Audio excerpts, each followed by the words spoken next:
Hi, I'm Robin, and welcome to my channel. Here I like to help buyers, loan officers, and real estate agents have smoother transactions. Today the topic is going to be closing dates. So let's get into it.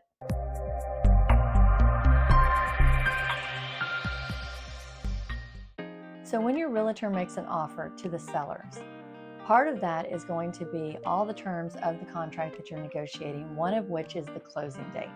It's important that your realtor gives your loan officer 30 days to close. Now, yes, we can sometimes get them closed in less than that, and sometimes they can take more. It depends on the program, depends on the lender's turn times, things like appraisals, and other items that come up along the way.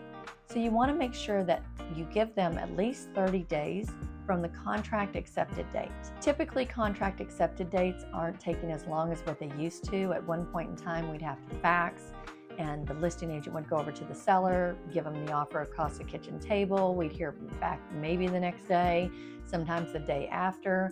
Then we'd have to go back and forth on negotiations, and that could take 3 or 4, sometimes 5 days.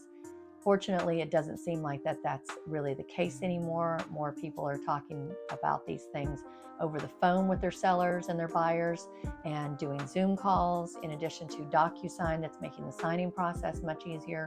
So I think that most of the time the loan officers are getting the contracts faster, but it is important that they get accepted quickly and that the loan officer gets a copy immediately, so that way he or she can get a list of things to the buyer that's needed for submission.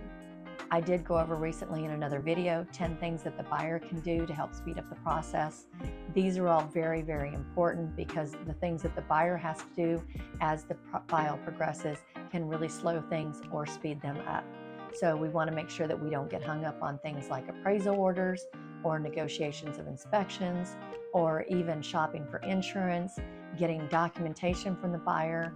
Buyers think that they've got a lot going on while they're just trying to find the house, but the clock really starts once that offer gets accepted.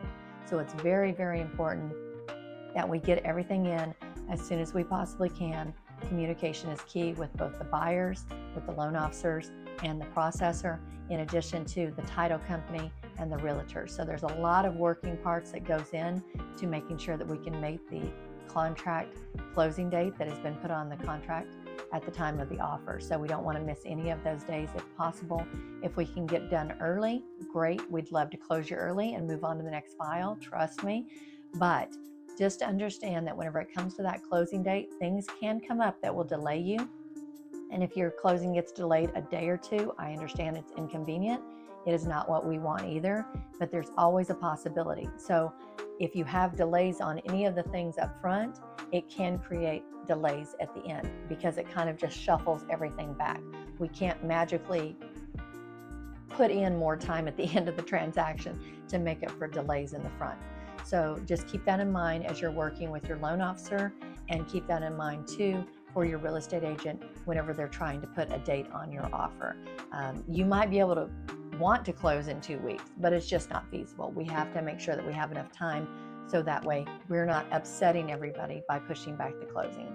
I like to tell people a closing date is like a baby's due date. The doctor gives you a date, but it could be a few days before or it could be a few days after.